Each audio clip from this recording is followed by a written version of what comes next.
but it's a profile cylinder. You guys remember it's installed in the door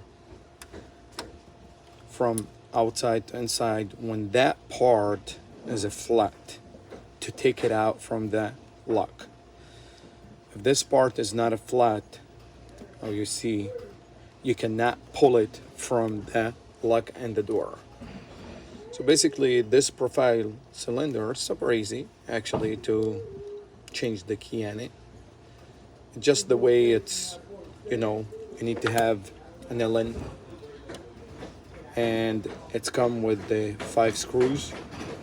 Some of them they come with 6 basically, and this one is coming. It's coming with the 1, 2, 3, 4, 5. So we need to remove all that. How you see that way we can remove that part.